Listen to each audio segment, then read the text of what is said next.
Zap, I hope you are doing fine. This is me, Mir Wahid, and today I am going to start Ecology Environment lecture series crash course for JKPSI. ये जो course हैं ये आपको सिर्फ JKPSI में help नहीं करेगा, लेकिन जो आपका पटवारी एग्ज़ाम आने वाला उसके रिवीजन सेशन ही चलेगा, रिवीजन फॉर्मेट में चलेगा। इस सेशन को आपको देखना होगा पूरा कंप्लीट। आप इकोलॉजी एनवायरनमेंट बायोडाइवर्सिटी देखोगे तब आपका ये कंपोनेंट कवर हो जाता है अच्छे से। फिर अगर इसमें से 8-10 क्वेश्चन आ जाते हैं उनको आप इजीली जो है हैंडल कर सकते हो। आ रही बात समझ? तो इसीलिए जो है आपको इकोलॉजी एनवायरनमेंट और बायोडाइवर्सिटी जो है एक प्रॉपर तरीके से करना होगा। रिवीजन सेशन रहेगा ये आपका। ठीक है, सबसे पहले इकोलॉजी एनवायरनमेंट। तो बेसिक कॉन्सेप्ट आपको समझना है, एनवायरनमेंट क्या होता है। Environment is the natural environment is the natural component in which biotic abiotic factors interact among themselves and with each other। environment होता क्या है, इसमें आपको बायोटिक कंपोनेंट आता है और एबायोटिक चीज़ें आ जाती हैं या एबायोटिक फैक्टर्स आप बोलते हैं। बायोटिक का मतलब जो भी लिविंग थिंग्स जो होती हैं वो सभी हम इंक्लूड करते हैं, और जो भी नॉन लिविंग होता है जिनको आप एबायोटिक बोलते हैं वो जब इंटरेक्ट करते हैं एक दूसरे के साथ। ठीक है, लिविंग थिंग्स एक दूसरे के साथ इंटरेक्ट करते हैं, नॉन लिविंग थिंग्स के साथ इंटरेक्ट करते हैं, इस सभी को बोला जाता है ये एनवायरनमेंट होता है। These interactions shape the habitat and ecosystem of an organism। और ये interactions क्या करती है, ये habitat और ecosystem जो होता है organism का उसको एक shape दे देता है। कौन? ये जो living और non living components एक दूसरे के साथ interact करते हैं। मेरी बात समझ में आ रही है? All organism are dependent on environment to carry out their natural life processes and to meet their physical requirement. जितने भी ऑर्गेनिजम्स हैं वो किसके ऊपर डिपेंड करते हैं? एनवायरनमेंट के ऊपर डिपेंड करता है। ठीक है, जो भी नेचुरल प्रोसेस होते हैं या for example food, energy, water, oxygen, shelter, इन सभी चीज़ों के लिए क्या होते हैं, ऑर्गेनिजम्स क्या करते हैं, एक दूसरे के साथ डिपेंड करते हैं। फॉर एग्जाम्पल प्लांट जो होते हैं वो सॉइल के ऊपर डिपेंड करते हैं। प्लांट हो गया लिविंग बींग, वो हो गया बायोटिक कंपोनेंट, वो सॉइल के ऊपर डिपेंड करता है ग्रो करने के लिए, क्योंकि सॉइल नहीं होगा प्लांट ग्रो नहीं करेगा। एनिमल्स प्लांट्स के ऊपर डिपेंड है। क्यों प्लांट्स के ऊपर डिपेंड है? क्योंकि आपको पता है अगर प्लांट्स नहीं होंगे ऑक्सीजन नहीं मिलेगा, तो ऑक्सीजन एनिमल्स को नहीं मिलेगा, एनिमल्स कार्बन डाइऑक्साइड को रिलीज नहीं करेंगे, और प्लांट्स एनिमल्स के ऊपर डिपेंड है। क्यों?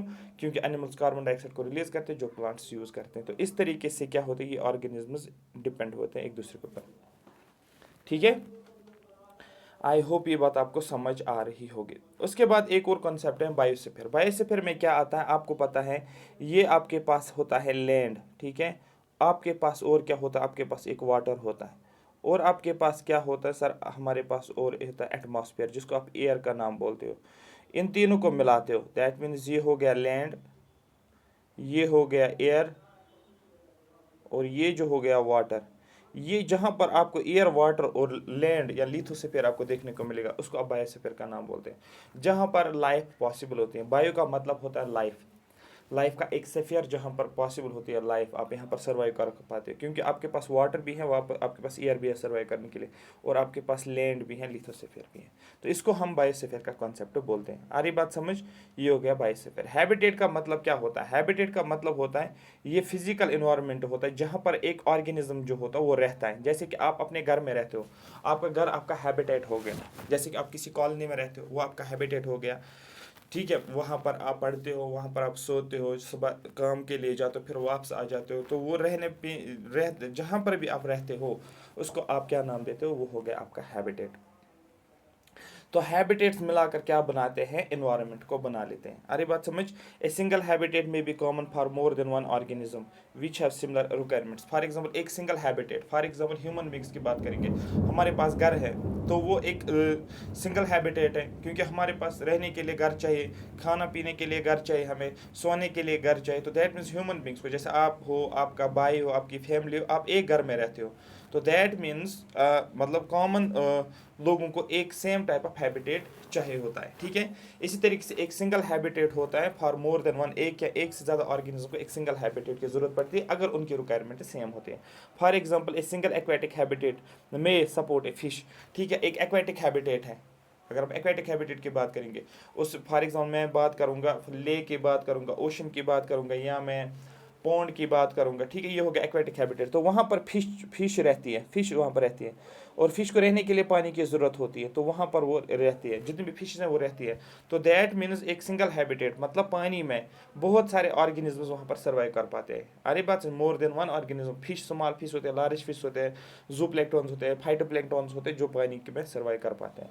जैसे फ्रॉग भी पानी में रहता है, क्रैब भी रहता है, ठीक है। फाइटोप्लैंक्टॉन जो होते हैं, जो प्लांट्स, टाइप ऑफ प्लांट्स होते हैं जो पानी के अंदर होते हैं, और बाकी ऑर्गेनिज्म जो सर्वाइव कर पाते हैं। ठीक, कॉन्सेप्ट समझ में आ रहा है। उसी के साथ आगे चलेंगे इकोसिस्टम। ये बेसिक्स हैं आपका, जहाँ से आपको क्वेश्चन बनेगा, क्योंकि आपको डेफिनेशन पे क्वेश्चन पूछे जाते हैं।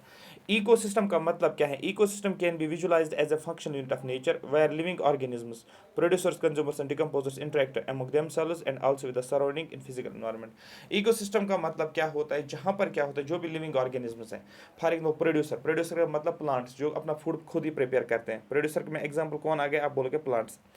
इसी तरीके से कंज्यूमर, कंज्यूमर का मतलब जो खाते हैं। फॉर एग्जांपल हम ह्यूमन बींग्स की बात करेंगे, ह्यूमंस की बात करेंगे, जो कंज्यूम करते हैं, हम प्लांट्स को कंज्यूम करते हैं, हम फूड खाते हैं, हम फ्रूट्स खाते हैं, हम वेजिटेबल्स खाते हैं। तो दैट मीन्स हम किसके ऊपर डिपेंड है? प्रोड्यूसर्स के ऊपर।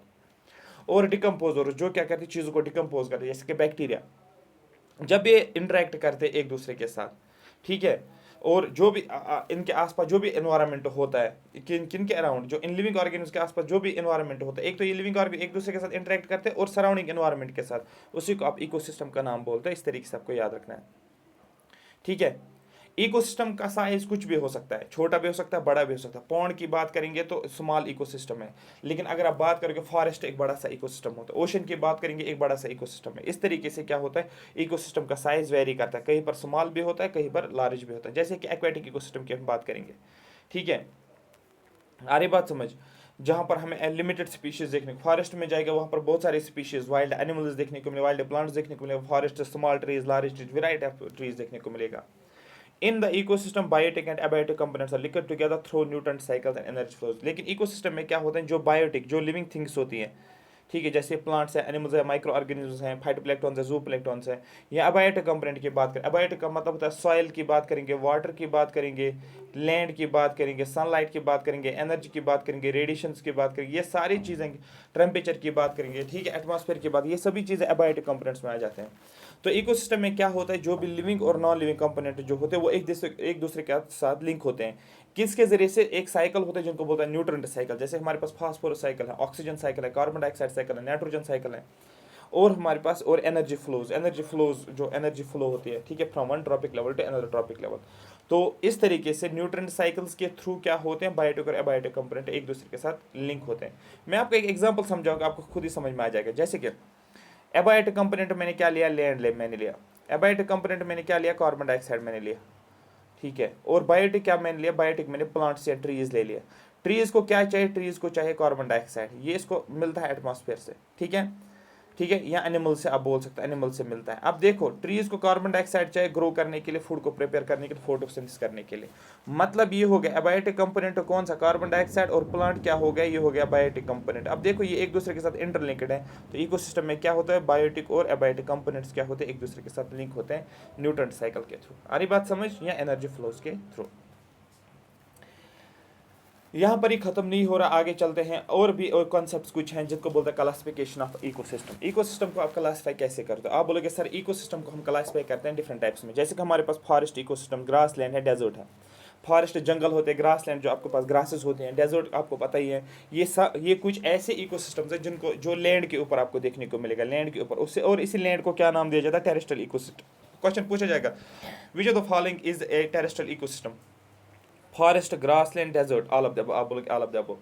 इसी तरीके से pond, lake, wetland, river, estuary are some examples of aquatic ecosystem. इसी तरीके से पानी में जो भी इकोसिस्टम्स होते हैं, जैसे कि पॉन्ड आप बनाते हो वो एक्वेटिक इकोसिस्टम, लेक है, वेटलैंड है, एस्चुरीज हैं, ठीक है, ये सभी क्या है? एक्वेटिक इकोसिस्टम है। Which of the following is an aquatic ecosystem? फिर लिखा होगा pond, lake, wetland, estuary, river, estuary, आप बोलेगा all of the above are the aquatic ecosystems. तो ये हो गए क्लासिफाई इकोसिस्टम्स के। एक एक्वेटिक जो पानी में इकोसिस्टम्स होते हैं, और जो लैंड के ऊपर होते हैं उसको टेरेस्ट्रियल नाम दिया जाता है। तो ये कैटेगराइजेशन मैंने आपको बता दी। इसी तरीके से crop fields and an aquarium are human made ecosystem. जो क्रॉप फील्ड्स हम एग्रीकल्चर करते हैं, ठीक है, जो क्रॉप फील्ड्स हमारे पास होते हैं, और जो एक्वेरियम होता है, जो आप एक्वेरियम आपने देखा होगा, एक्वेरियम एक आर्टिफिशियल खुद ह्यूमंस बनाते हैं, तो ये इकोसिस्टम्स हैं, लेकिन ये ह्यूमन मेड इकोसिस्टम्स है। Which of the following is a human made ecosystem. और ये क्वेश्चन पूछा गया एक्वेरियम के ऊपर कि एक्वेरियम क्या है, ये इकोसिस्टम है, लेकिन एक आर्टिफिशियल इकोसिस्टम है, ये नेचुरल इकोसिस्टम नहीं है। या आपके पास लैंड पड़ा हुआ है और आप यहाँ पर क्या करते हो, क्रॉप्स, राइस, वीट, मेज, पोटैटो आप ग्रो करें, तो क्रॉप फील्ड बन गया, तो ये आपने खुद बनाया ना यहाँ पर, तो दैट मीन्स ये क्या बन गया, ये बन गया आर्टिफिशियल इकोसिस्टम। अब कुछ कॉन्सेप्ट्स और हैं, difference between ecology, environment and ecosystem. Ecology, environment और इकोसिस्टम में क्या क्या डिफरेंस है, ये समझना जरूरी है, क्योंकि एग्जाम में पूछा जाता है इकोलॉजी, एनवायरनमेंट और किसके ऊपर, इकोसिस्टम के ऊपर। इकोलॉजी है study of interaction between organisms and the surrounding occurring with in an ecosystem. Ecology का मतलब क्या होता है, जो इंटरेक्शन होती है ऑर्गेनिजम्स के बीच में, ठीक है। एक ऑर्गेनिज्म जो होता है, ऑर्गेनिज्म टू ऑर्गेनिज्म इंटरेक्शन। दूसरा क्या होता है, ऑर्गेनिज्म का इंटरेक्शन सराउंडिंग के साथ, ठीक है। एक इकोसिस्टम के अंदर, इसको इकोलॉजी का नाम बोलते हैं, ठीक है। या किसके साथ, एनवायरनमेंट के साथ, ठीक। An ecosystem is a functional unit of environment. जहां पर भी आप फंक्शनल यूनिट आप देखोगे ना, आप इसको इकोसिस्टम करोगे, अदरवाइज आप कंफ्यूज हो जाओगे इकोलॉजी और एनवायरनमेंट में। तो आपको याद रखना है, यहाँ पर फंक्शनल यूनिट एनवायरनमेंट का जो होता है उसको इकोसिस्टम बोलते हैं। जैसे कि मोस्टली बायोस्फीयर की हम बात करते हैं। एनवायरनमेंट क्या होता है, एनवायरनमेंट में होता है जैसे कि एक इकोसिस्टम, फॉरेस्ट इकोसिस्टम, एक और इकोसिस्टम, डेजर्ट का इकोसिस्टम, एक और इकोसिस्टम, एक्वेटिक इकोसिस्टम। इन सभी ये आपको क्या देखने को मिलेगा, ये एनवायरनमेंट में सभी इकोसिस्टम्स आपको देखने को मिलेगा। मेरी बात समझ में आ रही है। अब इकोसिस्टम में मैंने आपको बोला, जैसे कि मैंने बोला था एक्वेटिक इकोसिस्टम, तो एक्वेटिक इकोसिस्टम जो है, यहाँ पर फिशेस को सर्वाइव करना है, तो हर एक चीज होना चाहिए सर्वाइव करने के लिए, इसलिए यहाँ पर जनरली बायोस्फीयर को रेफर करता है।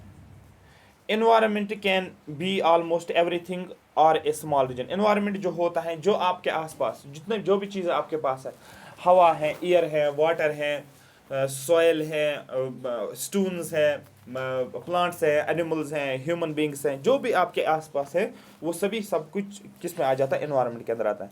हैबिटेट क्या होता है, ये एक एरिया होता है, एक ऐसा एरिया जहाँ पर क्या करते हैं, ऑर्गेनिजम्स रहते हैं, उसको हैबिटेट बोला जाता है।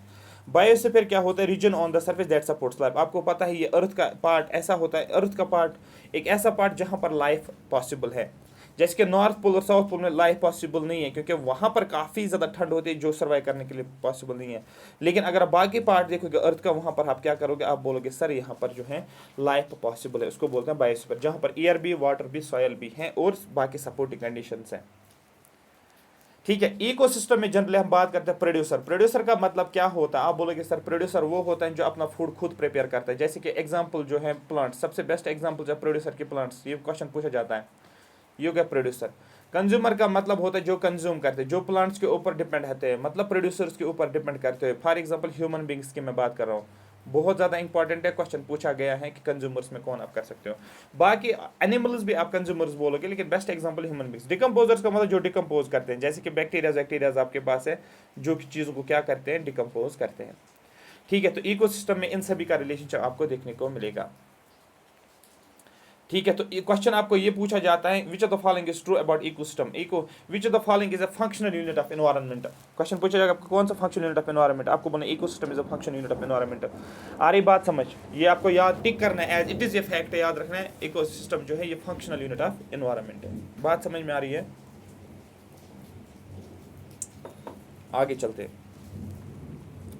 एक क्वेश्चन पूछा गया है, ये क्वेश्चन यहाँ पर दिया हुआ है, ये क्वेश्चन आप कर सकते हैं, इसलिए विच of the following is best description of the term ecosystem. देखो क्वेश्चन पूछा गया है एग्जाम में, यूपीएससी के एग्जाम में जनरली ये पूछा गया है, तो डेफिनेशन, तो वहाँ से मैंने लिया ये क्वेश्चन।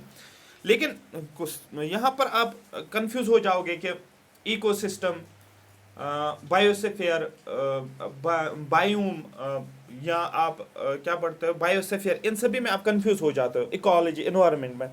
तो अब यहाँ पर क्वेश्चन आपको आया, आपको बोलना है बेस्ट डिस्क्रिप्शन बताओ टर्म इकोसिस्टम का, और मैंने बोला भी था इकोसिस्टम का एक कीवर्ड, ठीक है। मैंने क्या बोला था, इकोसिस्टम का कीवर्ड अगर आपको याद होगा, यहाँ पर आपको याद रखना, इकोसिस्टम का कीवर्ड मैंने आपको बोला था फंक्शनल यूनिट ऑफ एनवायरनमेंट। याद रखना, an ecosystem is a functional unit of environment, ठीक है, फंक्शनल यूनिट ऑफ एनवायरनमेंट, ये आपको यहाँ पर कीवर्ड याद रखना था, ठीक है। आ रही बात समझ।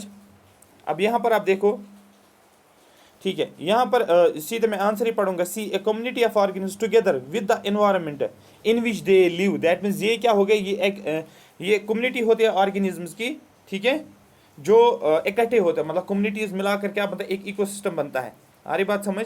तो दैट मीन्स जहाँ पर क्या होता है, वो ऑर्गेनिज्म क्या करते हैं, सर्वाइव कर पाते हैं। तो कम्युनिटी ऑफ ऑर्गेनिज्म जहाँ पर होता है, वो एक इकट्ठे होते हैं। जैसे कि एक कम्युनिटी की community first, community second, community third, community four, ये सब कुछ मिलाकर बन गया एक इकोसिस्टम, और जहाँ पर वो ऑर्गेनिज्म सर्वाइव कर पाते हैं, रह पाते हैं। ठीक है, यहाँ पर एक community of organism interacting with one another, ये नहीं होगा, ये सिर्फ इंटरेक्ट कर रहे हैं, लेकिन जहाँ पर वो रहते भी हैं वो आपको आ जाता है, क्या आता है, इकोसिस्टम। मतलब ये फंक्शनल यूनिट होता है एक एनवायरनमेंट का। फ्लोरा फाना तो पहले भी नहीं है, that part of the earth which inhabited by living organism, ये तो नहीं है that is inhabited by living organism, वो तो हैबिटेट हो गया, ये तो हैबिटेट की बात कर रहा है। लेकिन ये यहाँ पर क्या बात कर रहा है, कम्युनिटी ऑफ ऑर्गेनिजम्स टुगेदर, जो कम्युनिटी ऑफ ऑर्गेनिजम्स है, बहुत सारी कम्युनिटीज मिलाकर उनमें जो भी ऑर्गेनिजम्स हैं, ठीक है, वो इंटरेक्ट करते हैं एनवायरनमेंट के साथ, और जिस एनवायरनमेंट में वो रहते हैं। ठीक है, next, composition of an ecosystem. Ecosystem की कंपोजिशन, सॉरी कंपोजिशन नहीं, कंपोनेंट्स के दो कंपोनेंट्स हैं जनरली जो हम कैटेगराइज करते हैं। एक है एबायोटिक, जिनको नॉन लिविंग भी बोला जाता है, दूसरा है बायोटिक, जिसको आप लिविंग कंपोनेंट का भी नाम से जाना जाता है। बायोटिक की बात, दोनों जो बायोटिक और एबायोटिक कंपोनेंट हैं इकोसिस्टम और एनवायरनमेंट के, दोनों में सेम है। आप एनवायरनमेंट की बात करो, आप इकोसिस्टम की बात करो, दोनों के कंपोनेंट सेम है। Biotic component ecology, biotic component ecosystem, और एबायोटिक कंपोनेंट इकोसिस्टम का है। एनवायरनमेंट के भी बायोटिक और एबायोटिक कंपोनेंट्स है, दोनों के कंपोनेंट सेम है। एबायोटिक कंपोनेंट्स में अब क्या क्या आता है, एबायोटिक कंपोनेंट्स का मतलब होता है वो होते जो इनऑर्गेनिक और नॉन लिविंग होते हैं, जिनमें कोई लाइफ नहीं, कोई जान नहीं होता। जैसे कि लाइट आपको पड़ती है, बारिश होती है, टेम्परेचर होता है, ऑर्गेनिक कंपाउंड्स होता है, सॉइल की मैं बात करूंगा, वाटर की मैं बात करूंगा, बहुत सारे एग्जाम्पल्स हैं, वाटर की मैं बात करूंगा, ठीक है, एयर की मैं बात करूंगा, स्टून्स की मैं बात करूंगा, ठीक है, बहुत सारी चीज़ें हैं जो आपको बोला जाता है, ये ऑल्टीट्यूड, ये सभी एबायोटिक कंपोनेंट्स है। बायोटिक का मतलब आपको पता होता है, बायोटिक में क्या आता है आपको पता है, सॉरी बायोटिक में क्या आता है, लिविंग बींग्स आ जाते हैं, ठीक है, बायोटिक, जैसे कि ह्यूमन बींग्स आ जाते हैं, प्लांट्स आ जाते हैं, एनिमल्स आ जाते हैं, माइक्रो ऑर्गेनिज्म आ जाते हैं, ये सभी जिनमें भी लाइफ है वो बायोटिक के साथ आता है। तो जनरली फिर हम बायोटिक कंपोनेंट्स को फर्दर क्लासीफाई करते हैं आगे। एक होता है प्राइमरी प्रोड्यूसर्स, जिनको ऑटोट्रॉप्स का भी नाम बोलते हैं। प्राइमरी प्रोड्यूसर, प्रोड्यूसर का मतलब होता है जो अपना फूड खुद ही प्रिपेयर करता है। ऑटो का मतलब होता है सेल्फ नरिशिंग का भी इनको नाम दिया जाता है। तो क्वेश्चन आपको पूछा जाएगा which of the following is A primary producer, आपको बोलना है जो भी ग्रीन प्लांट्स है ये सभी क्या हैं, ये आपको प्राइमरी प्रोड्यूसर्स बोला जाता है। ठीक है, और कुछ बैक्टीरियाज और एल्गी भी हैं, ये आपको याद रखना है, कुछ बैक्टीरियाज और एल्गी भी हैं जो कि प्राइमरी प्रोड्यूसर्स के साथ आ जाता है। ठीक है, जो कि दैट कैरी आउट फोटोसिंथेसिस, तो दैट मीन्स ग्रीन प्लांट जो होते हैं फोटोसिंथेसिस परफॉर्म करते हैं। कुछ बैक्टीरिया, सर्टेन बैक्टीरिया, याद रखना, कुछ बैक्टीरिया, सर्टेन बैक्टीरिया और कुछ एल्गी भी क्या करते हैं, ये फोटोसिंथेसिस परफॉर्म करते हैं। तो दैट अगर आपको क्वेश्चन पूछे only green plants perform the photosynthesis, आपको बोलना नहीं, बिल्कुल ठीक नहीं है, क्योंकि कुछ बैक्टीरियाज और एल्गी भी फोटोसिंथेसिस को परफॉर्म करते हैं। तो ये क्वेश्चन एक्चुअली पूछा गया, इसलिए मैंने यहाँ पर ज़्यादा स्ट्रेस दिया है। एक्वेटिक इकोसिस्टम की बात करके मैंने आपको ऊपर बोला भी है, एक्वेटिक इकोसिस्टम का मतलब क्या। एक्वेटिक इकोसिस्टम का मतलब होता है ये एक ऐसा इकोसिस्टम है जो पानी के अंदर होता है। जैसे कि मैं लेक की बात करूंगा, यहाँ पर फिशेस होती है, यहाँ पर फिशेस होती है, तो ये बन गया एक्वेटिक इकोसिस्टम। आप पॉन्ड की बात करो, यहाँ पर क्या होती है, यहाँ पर जो भी ऑर्गेनिजम्स होते हैं, जहाँ पर कोई भी प्लांट ग्रो करता है, इस पॉन्ड के अंदर एल्गी होती है, बाकी ये सभी क्या होती है, एक्वेटिक इकोसिस्टम। तो in aquatic ecosystem microscopic algae, वो एल्गी जो हम माइक्रोस्कोप के जरिए से देखते हैं, माइक्रोस्कोपिक एल्गी जिनको आप प्लैंक्टॉन्स का बोलते हैं, प्लैंक्टॉन्स का नाम आर द प्राइमरी प्रोड्यूसर्स। तो क्वेश्चन पूछा जाता है लैंड के ऊपर प्राइमरी प्रोड्यूसर्स कौन होते हैं, आप बोलते हैं लैंड के ऊपर टेरेस्ट्रियल इकोसिस्टम में प्राइमरी प्रोड्यूसर जो होते हैं वो प्लांट्स होते हैं। और ये भी क्वेश्चन पूछा जाता है कि वाटर में, मतलब एक्वेटिक इकोसिस्टम में प्राइमरी प्रोड्यूसर कौन है, आपको बोलना है प्लैंक्टॉन्स होते हैं। बहुत ज़्यादा इंपॉर्टेंट है, याद रखना, प्लैंक्टॉन्स जनरली आप बोलोगे फाइटोप्लैंक्टॉन्स, ठीक है, फाइटोप्लैंक्टॉन जो होते हैं ये प्राइमरी प्रोड्यूसर्स होते हैं। ये क्वेश्चन पूछा गया है, एज इट इज क्वेश्चन पूछा गया। दूसरा कैटेगरी जो होती है हमारे पास वो होते हैं कंज्यूमर्स, या जिनको हेटेरोट्रॉप्स, जो अपना फूड खुद नहीं बनाते हैं, जो दूसरों के ऊपर डिपेंड करते हैं। अदर नरिशिंग, जो अपनी नरिशमेंट जो है बाकी प्लांट्स के ऊपर जो है प्लांट से ले लेते हैं नरिश, इसको बोलते हैं अदर नरिशिंग। और कंज्यूमर्स का दूसरा नाम हेटेरोट्रॉप, जैसे कि ह्यूमन बींग्स की बात करेंगे, ये एक हेटेरोट्रॉप है, ठीक है। जैसे कि ह्यूमन बींग्स की बात करेंगे, फॉर एग्जांपल डॉग की बात करेंगे, फॉर एग्जांपल कैट की बात करेंगे, फॉर एग्जांपल लाइन की बात करेंगे, फॉर एग्जांपल टाइगर की बात करेंगे, फॉर एग्जांपल स्नेक की बात करेंगे, क्योंकि फॉर एग्जांपल फ्रॉग की बात करेंगे, क्योंकि ये आपको आगे जब एक फूड चेन आप पढ़ते हो वहाँ पर इन ऑर्गेनिज्म का नाम हमें बोलना है। फॉर एग्जांपल क्रो की बात करेंगे, फॉर एग्जांपल हॉक की बात करेंगे, HAWK, ठीक है। तो ये सभी क्या है, ये सभी हो गए कंज्यूमर्स। लेकिन कंज्यूमर्स को भी फर्दर डिवाइड किया जाता है, प्राइमरी कंज्यूमर, सेकेंडरी कंज्यूमर। जैसे कि ये आप इस तरीके से बनाते हो, ऐसे आप बनाते हो, फिर आप क्या करते हो, ये थोड़ा सा बड़ा बनाता हूँ मैं, ठीक है, ऐसे बनाते हो, फिर आप यहाँ पर एक लाइन, यहाँ पर एक लाइन, दूसरी लाइन यहाँ पर, ये हो गया प्राइमरी प्रोड्यूसर्स, प्रोड्यूस जो करते हैं प्लांट्स की बात। ये हो गया सभी कंज्यूमर्स, ये सभी यहाँ से यहाँ तक कंज्यूमर्स, ये 1 2 3 4 5, 2 से 5 तक सभी कंज्यूमर्स हो गए। लेकिन ये बनता है फिर प्राइमरी कंज्यूमर, ये बनता है सेकेंडरी कंज्यूमर, ये बनता है टर्शरी कंज्यूमर, ये बनता है टॉप टॉप पे कॉर्निवर। तो ये जो होते हैं यहाँ पर, इनको बोला जाता है हर्बीवोर्स, इनको हर्बीवोर्स का बोला जाता है। हर्बी का मतलब होता है जो प्लांट्स के ऊपर डिपेंड होता है। इनको बोला जाता है कार्निवोर्स, जो किनको खाता है, मीट ईटिंग एनिमल्स होते हैं, मीट जो मीट खाते हैं, उनको कार्निवोर्स बोला जाता है। फिर होते हैं कुछ ओमनिवोर्स, जो प्लांट्स के ऊपर भी डिपेंड होते हैं और मीट के ऊपर भी डिपेंड होते हैं, ठीक है। फिर कुछ टॉप कार्निवोर्स, जैसे टाइगर की बात करेंगे, टॉप कार्निवोर हैं जो सबसे ऊपर रहता है फूड चेन के ऊपर। तो ह्यूमन बींग्स जो है उनको ओमनिवोर्स बोलते हैं। ओमनी का मतलब होता है जो मीट भी खाते हैं और जो वेजिटेशन भी खाता है, मतलब वेजिटेबल्स भी खाते हैं या प्लांट्स के ऊपर डिपेंड है, ठीक है। तो इसको हेटेरोट्रॉप्स भी बोला जाता है या फैगोट्रॉप्स का भी नाम दिया जाता है। तो कंफ्यूज नहीं होना, अगर आपको पूछेगा which of the following is a phagotroph, तो ये आपको बोलना है ये हेटेरोट्रॉप है। कंज्यूमर्स क्या हैं, consumers are incapable of producing their own food. Consumer जो हैं ये अपना फूड प्रिपेयर नहीं कर पाते हैं, ये आप सब लोगों को पता है। कि फिर क्या करते हैं, they depend on organic food derived from plants, animals और बोथ। तो जो कंज्यूमर्स होते हैं ये किसके ऊपर डिपेंड करते हैं, ये दूसरों के ऊपर डिपेंड करते हैं। जैसे कि ह्यूमन बींग्स की बात करें, हम प्लांट्स के भी ऊपर डिपेंड है, एनिमल्स के भी ऊपर डिपेंड है, या ठीक है, मतलब दोनों के ऊपर डिपेंड है। फॉर एग्जाम्पल लायन की बात करेंगे, वो एनिमल्स के ऊपर डिपेंड है, वो दूसरे एनिमल्स को खाता है मीट, चाहे टाइगर जो होता है दूसरे एनिमल, जैसे कि डियर को खाता है, टाइगर डियर को खाता है, तो एनिमल के ऊपर डिपेंड है। तो कुछ ऐसे होते हैं जो सिर्फ प्लांट्स के ऊपर डिपेंड है, जैसे डियर की बात देखो, जैसे कि मैं ह्यूमन बींग्स की बात कर रहा हूँ, ह्यूमंस की बात कर रहा हूँ, तो हम क्या करते हैं, हम बोथ प्लांट्स भी खाते हैं और एनिमल्स भी खाते हैं। तो हमें क्या नाम दिया जाता है, हमें ओमनिवोर बोला जाता है। ये हो गया एक एग्जांपल कंज्यूमर के। दूसरा टाइप कंज्यूमर्स का ऐसा है, फॉर एग्जांपल मैं करता हूँ टाइगर की बात। टाइगर जो होता है ये क्या करता है, ये सिर्फ मीट खाता है, आपको पता है ये सिर्फ मीट खाता है। तो लेकिन जब ये मीट खाता है तो किसके ऊपर डिपेंड है, डियर के ऊपर डिपेंड है। तो इसको नाम दिया जाता है टाइगर को, ये हो गया कॉर्निवोर, कॉर्निवोर, ठीक है, कॉर्निवोर है जो कि मीट ईटिंग है, ठीक है, कॉर्निवोर। उसके बाद जो है हमारे पास थर्ड जो होता है डियर। डियर किसके ऊपर डिपेंड रहता है, आप बोलोगे डियर जो है ये ग्रासेस खाता है, ये ग्रास के ऊपर डिपेंड है। तो दैट मीन्स ये जब ग्रास के ऊपर डिपेंड है तो डियर को बोला जाएगा ये क्या होता है, ये हर्बीवोर, ये हर्ब्स के ऊपर डिपेंड है, ग्रास, ग्रीन ग्रास के ऊपर डिपेंड है। तो मैंने क्या बोला, मैंने बोला ओमनीवोर, ठीक है, कंज्यूमर का एक टाइप जो है ओमनिवोर, कंज्यूमर का दूसरा टाइप जो है दैट इज कार्निवोर, कंज्यूमर का थर्ड टाइप जो है दैट इज हर्बीवोर। तो ह्यूमन बींग्स क्या, हम ओमनिवोर से, क्योंकि हम मीट भी खाते हैं और हम जो हैं प्लांट्स को भी खाते हैं।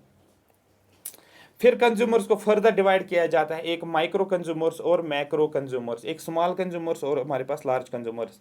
जैसे कि हमारे पास होते हैं herbivores. Herbivores are primary consumers which feed mainly on plants. Herbivores का मतलब ये प्राइमरी कंज्यूमर्स होते हैं, पहले वाले कंज्यूमर जो किन के ऊपर डिपेंड करते हैं, प्लांट्स के ऊपर depend. For example sheep, rabbit, deer बोल सकते हो, एक्स्ट्रा। सेकेंडरी कंज्यूमर जो होते हैं ये किन के ऊपर डिपेंड रहते हैं, प्राइमरी कंज्यूमर्स के ऊपर। जैसे कि वुल्व्स, वुल्व्स किसको खाता है, ये रैबिट को खा सकता है, ये शीप को खाएगा। जैसे कि डॉग, डॉग किसको खाएगा, ये रैबिट को खाएगा। जैसे कि स्नेक जो है ये किसको खाता है, आप बोलोगे ग्रास हुपर को खाता है, तो इस तरीके से ये रैबिट को खाएगा, ठीक है। तो दैट मीन्स ये सेकेंडरी कंज्यूमर। तो सेकेंडरी कंज्यूमर्स ऐसे होते हैं जो प्राइमरी कंज्यूमर्स के ऊपर डिपेंड रहते हैं। तीसरा हो गया कार्निवोर्स, जो दोनों के ऊपर डिपेंड है, प्राइमरी कंज्यूमर्स के ऊपर भी सेकेंडरी कंज्यूमर्स के ऊपर भी डिपेंड करता है, उनको बोला जाता है कार्निवोर्स, ठीक है। यहाँ पर फॉर एग्जाम्पल शीप, कार्निवोर जो लायन जो आएगा वो शीप को भी खाएगा, लायन जो है वो वुल्फ को भी खाएगा, लायन जो है या टाइगर जो है ये डॉग को भी खाएगा, टाइगर जो है वो शीप को भी खाएगा। तो दैट मीन्स ये दोनों के ऊपर डिपेंड है और इसी को बोला जाता है टर्शियरी कंज्यूमर्स, इनको इनाम पर। For example lion, lion wolves को भी खाता है, स्नेक्स को भी खाता है, एटसेट्रा। आई होप ये बात आपको समझ आए। सॉरी, लायन जो है ये वुल्व्स को खाता है और स्नेक भी किस में आता है, टर्शियरी कंज्यूमर, क्योंकि स्नेक जो है ये फ्रॉग को भी खाएगा और स्नेक जो है ये आप बोल सकते हो ग्रास ऊपर को भी खाएगा, ठीक है। आई होप ये बात आपको समझ आ रही होगी। फिर कैटेगरी मैंने ये एक्सप्लेन ऑलरेडी किया है, ओमनिवोर। ओमनिवोर का मतलब ये ऐसे ऑर्गेनिजम्स होते हैं जो दोनों कंज्यूम करते हैं, प्लांट्स को भी एनिमल्स को भी। फॉर एग्जाम्पल ह्यूमन बीइंग, सबसे बड़ी एग्जांपल बियर, बालू जिसको आप बोलते हो, ये क्या करता है, ये आपने देखा कि ये एग्रीकल्चर लैंड में भी आ जाता है, बियर जो होता है बालू। तो ये क्या करता है, ये वहाँ के भी, अगर आपके पास मेज़ वेज होगा उस मेज़ वेज को भी खाता है, या सेब वेब होता है उनको भी खा लेता है, तोड़ देता है। क्योंकि हमने देखा है कि जो हमारे पास एप्पल ऑर्चर्ड है तो वहाँ पर बियर वियर कभी आ जाता है, तो वहाँ पर जो भी एग्रीकल्चर ये होता है क्रॉप्स वॉप्स, उसको जो है तबाही करता है। माइक्रो कंज्यूमर्स आर सब, देखो सारी चीज़ आपके आसपास है, अगर आप आसपास चीज़ों को रिलेट कर पाते हो ना तो आपको सारी चीज़ें याद रहेगी। अदरवाइज जब आप रटा याद करोगे ना तो कभी याद नहीं हो जाएगा। ठीक है, माइक्रो कंज्यूमर्स जिनको दूसरा नाम क्या बोला जाता है, सेप्रोट्रॉप्स, याद रखना, जिनको डिकम्पोजर से ऑस्मोट्रॉप से बोलते हैं। ये हर एक टर्म पता होनी चाहिए किसको क्या नाम बोला जाता है, क्योंकि इसमें भी कभी फंस जाता है क्वेश्चन। ये एक्चुअली डिकम्पोजर, जब नाम नाम से पता चल, डिकम्पोजर, डिकम्पोजर कौन करता है, बैक्टीरिया और फंगाई। जैसे कि आपके पास अगर कोई ब्रेड है घर पे, उस पर पानी थोड़ा सा लगा दो, ऊपर ऊपर से पानी लगा दो, आप देखो फिर में इसमें क्या होता है, वो जो होता है इसमें होल्स हो जाते हैं, उसमें होल्स हो जाते 1-2 दिन के बाद, क्योंकि वो डिकम्पोज हुआ होता है वो ब्रेड। ठीक है, उसमें फंगा लगा होता है, बैक्टीरिया उस पर अटैक करते हैं। They are bacteria fungi which obtain energy and nutrients from dead organic substance. ये कहाँ से हासिल करते हैं, फूड डेड ऑर्गेनिक सब्सटेंस। जैसे कि कोई ट्री से लीव्स गिर जाते हैं, ट्री से लीव्स गिर जाते हैं, ये ट्री है, इसमें ये लीव्स हैं, ये लीव्स गिर जाते हैं लैंड के ऊपर। सपोज आज गिर गए, 5 दिन के बाद आप देखोगे इसमें जो है, इस ट्री के लीफ में आप देखोगे यहाँ पर होल्स, ये आप देखोगे ये आधा ही रह गया, क्योंकि ये डिकम्पोज हो गया। किसने किया इसको, आपने बोला है बैक्टीरिया ने किया। तो इन्हीं को बोला जाता है डिट्राइटस। ठीक है, dead and decaying organisms. Earthworm, earthworm जो सॉइल के अंदर होता है, जिसकी वजह से क्या होता है, सॉइल की फर्टिलिटी बढ़ जाती है। ठीक है, तो earthworm and certain soil organisms, वो अर्थवर्म और जो बाकी सॉइल के अंदर ऑर्गेनिजम्स होते हैं, फॉर एग्जाम्पल नेमाटोड्स या आर्थ्रोपोड्स की बात करेंगे, आर डिट्राइटस फीडर्स। ये क्या होते हैं, ये डिट्राइटस, ये डेड और डिकेइंग ऑर्गेनिजम्स के ऊपर डिपेंड करते हैं, and help in decomposition of organic matter. और ये किस में हेल्प करता है, ऑर्गेनिक मैटर को डिकम्पोज करने में, और इसी को बोला जाता है डिट्राइटिवोर्स। तो डिट्राइटिवोर्स किसको बोला जाता है, आपको बोलना है। डिट्राइटिवोर्स ऐसे ऑर्गेनिजम्स होते हैं, जैसे कि अर्थवर्म की बात करेंगे या सॉइल ऑर्गेनिज्म की बात करेंगे, जो क्या करते हैं, जो डेड ऑर्गेनिजम्स के ऊपर डिपेंड करते हैं। डिट्राइटिस फीडर्स जो होते हैं, ठीक है, जो चीज़ें खराब हुई होती हैं, जो चीज़ें गिर गई होती हैं, जैसे प्लांट्स हैं, एनिमल्स, वो गिर जाते हैं, फिर सॉइल के ऊपर रह जाते हैं, फिर वो उन चीज़ों को खा लेते हैं। ठीक है, जिनको हम डिट्राइटिवोर्स का नाम बोला जाता है। ठीक है, नेक्स्ट जो है हमारा, that is principle of ecology and environment. ठीक है, इकोलॉजी और एनवायरनमेंट के प्रिंसिपल्स एंड ऑर्गेनाइजेशन, जैसे कि हम पढ़ते हैं कौन कौन से लेवल ऑफ ऑर्गेनाइजेशन है। ठीक है, कौन कौन सा लेवल है, फॉर एग्जांपल हम देखते हैं पहले इंडिविजुअल हैं, फिर पॉपुलेशन है, ये सारी चीज़ें, फिर कम्युनिटी हैं। ये सारी चीज़ें हम नेक्स्ट लेक्चर में हम एक्सप्लेन करेंगे। आई होप यहाँ तक आपको पूरा समझ आया होगा। ठीक है, इस तरीके से आप चीज़ों को रिवाइज करोगे, रिवीजन इसी तरीके से हो जाता है। कॉन्सेप्ट्स को रिवाइज करो तो आपको ऑटोमेटिकली क्वेश्चन जो है सॉल्व हो जाएगा। फिर कुछ थोड़ा सा अपना दिमाग भी लड़ाना होता है तो क्वेश्चन निकल जाता है। Thank you so much for watching मी। अगर आपको ये सेशन अच्छा लगा, रिवीजन सेशन आपका अच्छा लग रहा है, तो कमेंट सेक्शन में ज़रूर मेंशन करोगे, सर हमें बिल्कुल बहुत अच्छा लग रहा है, हमें चीज़ें रिवाइज हो रही है। और दूसरा कि अगर अभी तक आपने लाइक और सब्सक्राइब नहीं किया यूट्यूब चैनल को, तो लाइक और सब्सक्राइब करो। Thank you so much for watching me.